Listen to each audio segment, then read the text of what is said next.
Alors, bonjour à toutes et à tous. On va commencer par ça. Je vais vous demander comment allez-vous? Est-ce que vous avez digéré la victoire d'hier? Est-ce que vous vous portez bien? Est-ce que vous avez bien dormi? Parce que c'est ça le plus important. C'est vous, comment vous allez. Après, on va parler du Barça. On va parler du Barça, mais on va faire une vidéo un peu différente à ce que je fais habituellement. Il y a eu pas mal de questions, il y a eu pas mal de bonnes choses dans les commentaires hier, et je me suis dit, tiens, au lieu de répondre par écrit, je vais répondre à ces commentaires en vidéo. Comme ça va me permettre de revenir sur le match, de vous répondre en même temps, avoir un peu comme une sorte de conversation avec vous, même, voilà. Répondez en commentaire au pire des cas si vous n'êtes pas d'accord, si voilà, vous trouvez qu'il y a des choses que vous ne trouvez pas cohérentes du tout dans ce que je vais dire. En attendant, c'est une intro qui est déjà beaucoup trop longue, donc on va commencer direct, FAQ, je réponds à vos questions sur la vidéo d'hier. Donc voilà, quand il y a beaucoup de commentaires dans une vidéo et que beaucoup de commentaires pertinents, parce que vraiment hier il y a eu énormément de commentaires pertinents, ah ben on va faire ça, on va répondre à ça, parce que voilà, j'ai pas envie de tourner de vidéos sur des rumeurs de l'actualité, j'ai pas envie de parler de Cancelo, j'ai pas envie de parler de Xavi, sa conférence de presse, je m'en fous. On va échanger.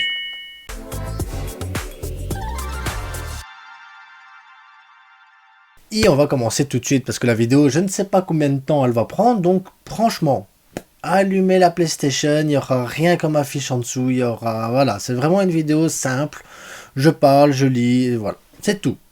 Franchement, c'est tranquille. Aujourd'hui, on va se faire un truc tranquille parce que on va finir en dépression sinon, les gars. Et 2024 vient seulement de commencer. Bref, donc, Aboudoufoot qui me dit le niveau des attaquants, c'est une blague. Aucune différence en 45 minutes. J'ai jamais vu ça. Mounir et Sandro passent pour des cracks à côté d'eux. Des joueurs à l'ouest. 14 hors-jeu, Baldé qui court, mais après ses passes, centre raté ou contré. Frenkie, par ses passes, est plus dangereux que nos deux relayeurs. La défense centrale, pas sereine du tout. Quel match de merde, en fait, voilà. Deuxième mi-temps meilleur, mais trop de déchets. Bref, les 3 points, c'est tout ce qui compte pour le moment. Bon, on va une chose à la fois. Donc le niveau des attaquants, c'est une blague. Non, c'est pas une blague, c'est le vrai niveau de nos attaquants, les gars.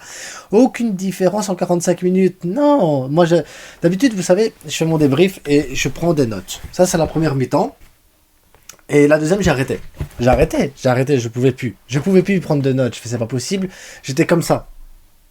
J'ai regardé le match ainsi. J'ai fait, non, c'est pas possible. Et dans mes notes, 7 tirs à 0. 7 tirs à 0. Et on peut pas me dire que Las Palmas, les gars, c'est Sandro et Mounir. Ils passent pour des cracks. Mais de toute façon, tous les attaquants contre le Barça passent pour des cracks. Tous. Combien ont été sélectionnés en équipe nationale? Combien sont visionnés maintenant par les équipes adverses, enfin par des gros clubs? Parce que Koundé s'est fait manger, parce que Christensen n'a pas réussi à attraper une balle ou quoi. C'est un truc de fou. On sublime l'adversaire. Nous, on est trop forts. On arrive à sublimer les adversaires. Les gars, j'ai noté ici Las Palmas, deuxième pire attaque de Liga. Ils nous mettent un but avant nous. Moi, j'ai plus rien à dire là-dessus. Et encore, Cancelo, il se blesse. Et je me suis dit, c'est pas grave, Cancelo, il se blesse, ok, mais c'est la BAC, le retour de la BAC. Baldé, Aroro, Christensen, Koundé, voilà, c'est la défense type qu'on avait la saison passée. Donc, on va retrouver cet équilibre. 1 minute après, on prend un but. 1 minute. 1 minute, elle a tenu la défense. Donc, les joueurs complètement à l'ouest. Non, les joueurs n'étaient pas à l'ouest. Ils étaient perdus, mais complètement perdus. C'est un truc de fou. Et Baldé, je l'ai trouvé intéressant. Je me dis, mais c'est bien, il demande la profondeur, il demande le truc. Mais après, avec une balle au pied, Baldé, je sais pas quoi dire. Je sais pas comment c'est possible. J'ai déjà dit, hein. Et je trouve pas ça normal. Ce que je vais dire là, dites-vous bien que c'est pas normal. Je serais Xavi, je prendrais Baldé et je l'apprendrais à faire des passes et des centres. Mais vraiment, hein, tu vises le premier poteau, tu vises le deuxième poteau, tu vises le point de pénalty, tu lèves la tête avant. Vous voyez, des exercices qu'on fait à des gamins de 9 ans. Et c'est pas normal dans un club comme le Barça de se dire, tiens, il faudrait que cet enfant-là, qui est titulaire dans l'un des meilleurs clubs du monde, on doit lui apprendre à faire des centres et des passes. Bref, Frenkie, par ses passes, est plus dangereux que nos deux relayeurs. Ouais, maintenant, nos deux relayeurs, c'était Gundogan et Sergi Roberto. Je vais rien dire. Sergi Roberto a dû faire le boulot de Robert Lewandowski. Donc, les appels en profondeur, les courses, l'offensif. Donc, bon, Sergi Roberto, on a joué à 10 contre 11, en fait, hein, vu que Lewandowski était... Je sais pas. Et après, Gundogan tout seul, c'est comme si tu jouais avec deux milieux à 10 contre 11 avec un Sergi Roberto en attaque.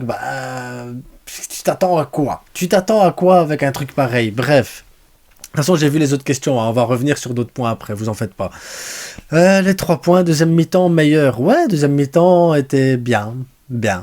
Et une défense centrale pas sereine du tout. Ah non, mais c'est catastrophique. Hein. Que ce soit Aroro, que ce soit Koundé, les gars. Je suis fatigué. Alors, prochaine question de Marco Polo. Mais pourquoi le FC Barcelone doit-il toujours encaisser en premier? Et ce, dès les premières minutes. Parce qu'on est nul. Ouais, on est nul. Il faut l'assumer. À un moment donné, il faut qu'on l'assume, les gars. On est nul. Que tu joues contre le 20e, contre le 1er, contre le 18e, contre le 5e, contre le 6e, contre n'importe quelle équipe du monde actuellement, le Barça, il est nul, les gars. Et on doit encaisser le premier but parce que...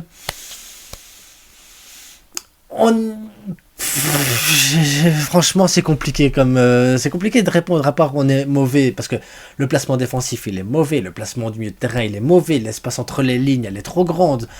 Et le pire, c'est qu'hier tu as une démonstration de défensive parce que j'ai noté. Alors, quand Las Palmas joue en bloc haut, ils obligent le Barça à jouer long et le gardien va chercher les ballons. Donc ça veut dire que cet espace pour jouer long, le gardien vient et casse le jeu en dégageant de l'autre côté. Donc c'est vraiment intelligent. Il t'oblige à jouer long parce que t'as pas d'autres possibilités. Et ensuite, quand ils sont en bloc bas, j'ai noté hier pressing à partir de 30 mètres. Ça veut dire qu'ils jouent en bloc bas, ils laissent le Barça avec la balle là tranquille. Là, à partir du moment où le Barça arrive dans les 30 mètres, automatiquement, toute l'équipe avance d'un cran pour faire le pressing. Et toute l'équipe de Las Palmas. Hein. Et ensuite, ils partent quand ils récupèrent la balle. Parce qu'ils récupèrent la balle en plus, ces gars-là. Ils font un pressing tous en bloc vraiment bien unis. Et après, derrière, ils récupèrent la balle. Et automatiquement, c'est vertical. Ça va vers le but. C'est pas on revient en défense, on tourne, on essaye. Non, vertical. Tac, 3, 4 passes, ils arrivent devant le but. Et c'est comme ça que tu arrives à 7 tirs à 0. 7 tirs à 0. Donc, Las Palmas, hier, a joué avec ses armes, et correctement, ils ont préparé le match nickel, quelque chose qu'on ne fait pas. Je pense pas qu'on prépare les matchs, nous, de notre côté. Donc, pourquoi doit-on toujours courir derrière le score? Parce qu'on est nul. Ensuite, pourquoi le Barça est-il devenu si nul, au point de galérer à chaque match, même face aux plus petits? Parce que il y a un orgueil. Je pense qu'il y a un orgueil à un moment donné. On se dit on est le Barça, on doit imposer notre jeu, on doit instaurer notre style, on doit faire notre part du boulot. C'est ça, c'est le Barça. Pressing haut, récupération haute, on tourne la balle, on a la possession, on essaie de trouver les brèches et on construit. Parce que le Barça, dans son orgueil et dans l'imaginaire de tous, le Barça est encore capable de faire ça.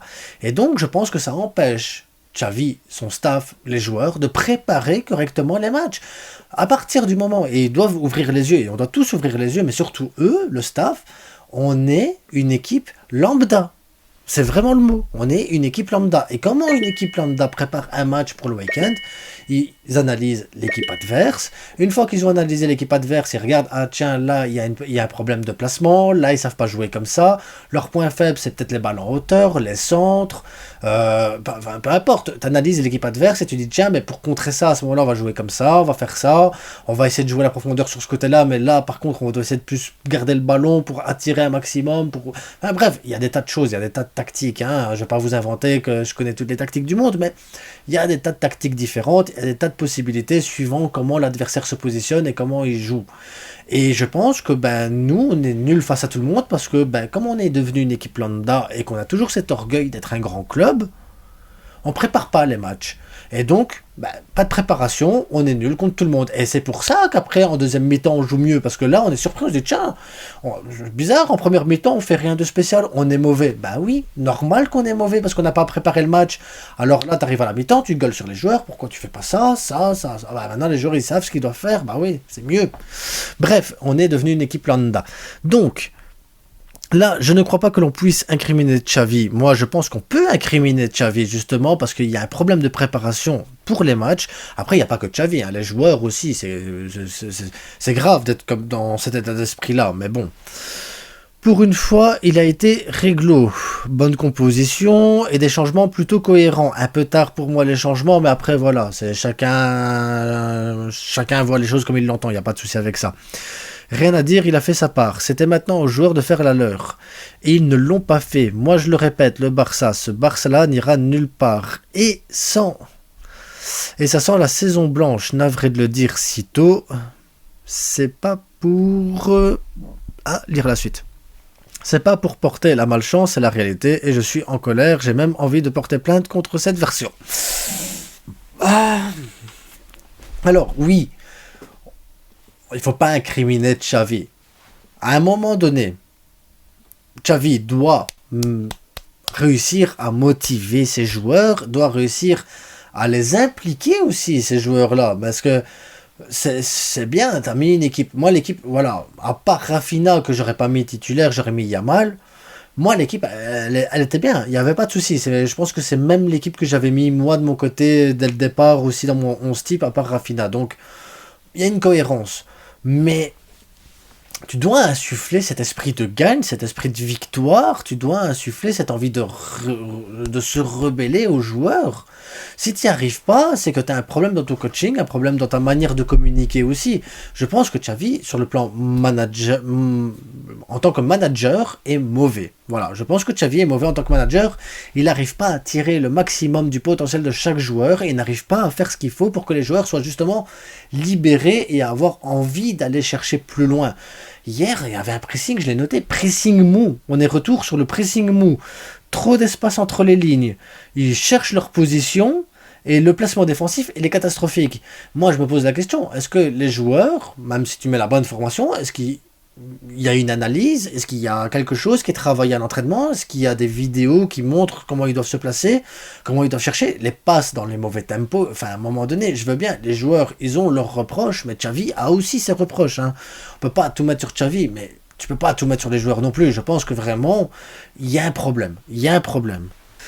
Alors, Jean-Pierre, James et Wover, je sais pas comment on le dit. 94-52 qui me dit: je ne sais pas quoi dire pour ce match, j'aimerais demander à Xavi s'il connaît son taf. Alors je pense que Xavi connaît son taf, je pense encore une fois que Xavi a une idée de ce qu'il attend de ses joueurs, mais je suis pas certain qu'il soit au courant que ses joueurs ne savent pas utiliser ce que Xavi veut mettre en place. Je pense pas qu'il soit au courant que les joueurs aient cette compréhension du football comme lui l'a dans sa tête. Et je ne pense pas que Xavi ait la capacité de transmettre cette information correctement à ses joueurs. Et je pense que Xavi est extrêmement mal entouré. Depuis le départ, je pense que Xavi est très mal entouré. Il doit avoir des gens d'expérience à ses côtés. C'est tout ce que j'ai à dire. Maintenant, je ne sais pas quoi dire sur ce match. On a été nul. Voilà, moi je te le dis. Voilà, tu peux me mettre en dessous. On a été nul. On prend 3 points. Et je ne sais pas comment on prend 3 points. J'arrive pas à l'expliquer parce que c'est un miracle. Un miracle. Maintenant, ici, commentaire de 491-080. C'est le pire Barça que j'ai jamais vu. À mes souvenirs, je pense que c'est effectivement le pire Barça que j'ai jamais vu non plus. J'ai pas de souvenir d'un Barça aussi dégueulasse. Je pense que c'est très très très très rare que je saute pas de joie devant un but. Et très très rare que je me dise tiens, on a penalty, est-ce qu'on va la mettre? Et être en doute qu'on va mettre le but et être comme ça devant le match et voir le but, le deuxième but et me dire pouf. Parce que c'est horrible. Ce match est horrible. C'est pire que Tata Martino et c'est aussi merdique que Setiem et encore pire, je crois. Mais la différence, quand même, les gars, il faut pas oublier une chose importante. Les Tata Martino, les septième, ou même les Koeman, parce que Koeman, il y a eu quelques matchs de merde, hein. Franchement, il y en a eu beaucoup. Ils avaient Messi. Ils avaient Messi. Et déjà à l'époque, quand je regardais les matchs, je faisais pas de débrief à l'époque, j'avais pas YouTube. Et je me disais, mais s'il n'y a pas Messi, il n'y a rien. Mais rien, hein. Création, offensif, dans tout, il n'y a rien. Donc, c'est le pire match, oui. Maintenant, hier, si tu avais Messi, comme Tata a eu ou septième, je pense que tu gagnes le match assez facilement. Parce que Messi aurait trouvé les passes dans le bon tempo. Messi aurait débloqué certaines situations. Tu mets Messi à la place de Rafinha, t'as autre chose comme match, hein. Messi à la place de Robert Lewandowski, t'as autre chose comme match. Mais c'est le pire Barça, vu que maintenant, il n'y a pas Messi, on doit faire avec, c'est tout. Mais oui, effectivement, je pense que c'est le pire Barça que j'ai jamais vu. C'est à vomir. J'irai pas jusque-là parce qu'il m'a pas rendu malade. J'ai été plus sur un rire nerveux parce que c'est pas possible. Je te dis, mais comment tu peux être aussi nul? Aussi nul. Xavi est en train de tuer le Barça. Xavi, le staff, les joueurs, tout le monde. Hein. Tout le monde. C'est très collectif là par contre. Hein. C'est pas juste Xavi tout seul qui se dit tiens, on va rien faire à l'entraînement, on va pas préparer les matchs, on va pas analyser, on va aller sur le terrain. Non, c'est un travail d'équipe les gars. Là franchement le collectif il fonctionne super bien pour nous montrer de la merde. Les joueurs régressent au contact de Xavi. Je pense pas que les joueurs régressent par contre. Je ne pense pas. Je pense qu'il y a un souci dans le collectif, dans les choses. Je pense qu'il y a pas mal de problèmes. Mais je pense pas que Xavi soit responsable de la régression des joueurs. En tout cas, il n'est pas tout seul. Je pense que les joueurs également se laissent vraiment trop aller. Bref. Il n'apporte rien de bon, c'est un coach à chier. Même septième avait un minimum. Je vais pas revenir sur l'époque où on avait Messi qui cachait tout, les gars. Et surtout que il y a un biais comme ça cognitif qui nous pousse à croire que ce qu'il y avait avant était mieux. C'est normal. Par exemple, si vous êtes né dans les années 90 comme moi, vous allez dire ah les fins d'années 90, début 2000, c'était vachement mieux, il y avait la musique, on sortait, on allait en vélo, on allait voir les copains. C'est un biais cognitif qui nous fait croire que cette époque-là est mieux que celle de maintenant, comme nos parents ont toujours cru que leur époque était meilleure que la nôtre, et comme les enfants vont dire la nôtre, nous on va dire notre période est meilleure que la leur parce que on faisait voilà. Chacun sa génération, chacun ses trucs. À l'époque, il y avait septième, c'est un biais cognitif. Je vous jure, c'est un biais cognitif. C'était aussi merdique, les gars. Maintenant, c'est parce que là, on a une accumulation, parce qu'on a une attente derrière un Barça qui n'a plus gagné depuis longtemps quelque chose. Même si on a gagné la Liga et la Supercoupe, mais on attend plus d'un Barça parce qu'on est nostalgique de cette époque où on attend toujours les Iniesta, les Xavi, Busquets, Messi, Neymar, Suarez. Il se passait quelque chose sur le terrain. Là, ici, le problème, c'est qu'il se passe rien. Tu donnes la balle à Rafinha, tu sais qu'il va rien se passer. Tu donnes la balle à Ferran Torres sur le côté, tu sais qu'il va rien se passer. Tu vas donner la balle à Baldé, il va rien se passer. Frenkie de Jong, il va tourner en rond comme ça, et tu vas espérer qu'il trouve la bonne passe au bon tempo. Mais il va rien se passer, parce qu'il y a rien autour de lui. Et le problème qu'il y a, c'est ça. Il se passe rien. Il se passe rien. Et c'est ça qui est triste. Tu passes ton temps, et t'as plus cet espoir. Même, imagine, t'as un coup franc à 25-30 mètres du goal, tu sais que tu mettras pas le but. Tu le sais. Et c'est fou de se dire, t'attends rien. Tu sais que ça va rater. Tu sais qu'il va rien se passer. Tu sais que si la balle arrive sur Robert Lewandowski, il va essayer de piquer un sprint alors que le gars, il sait pas courir. Et c'est ça qui... C'est horrible. Donc, le gars, ça fait 2 ans et demi qu'il est coach, il a aucune évolution. Ouais, je sais pas quoi te dire. Je sais pas quoi te dire là-dessus. Franchement, je sais pas quoi te dire parce qu'effectivement, j'ai l'impression qu'il se passe de moins en moins de choses et j'ai l'impression qu'il a perdu le vestiaire. J'ai vraiment l'impression qu'il a perdu le vestiaire. Hein. Donc, pas de fond de jeu, pas d'animation. Xavi, barre-toi, Xavi out. C'est le coach le plus nul des 20 dernières années. Non, c'est pas le plus nul. Crois-moi, c'est pas le plus nul. Aucun joueur n'a évolué avec lui. Ça, c'est pas vrai. C'est une catastrophe, on est au fond du gouffre, Naples va nous ridiculiser, Osimhen va s'amuser, on est la pire équipe d'Europe, avec Manu. Waouh, ouais. Je sens que tu veux que Xavi y parte, donc moi, comme je l'ai dit dans mon débrief, Xavi doit montrer qui il est. Parce que là, pour le moment, il montre rien, et il faut voir s'il a cette capacité à montrer qui il est au Barça. Parce que franchement, Tu peux pas garder Robert Lewandowski qui fait rien sur le terrain. Tu peux pas. Tu peux pas. Tu peux pas garder un Rafinha qui sait pas éliminer un homme, qui sait pas faire une différence.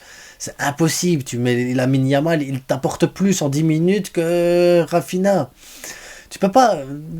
Ici, tu essaies de réveiller Félix, mais ça veut dire que le prochain match, tu pourrais mettre Ferran en faux neuf, Félix à gauche, Lamine Yamal à droite.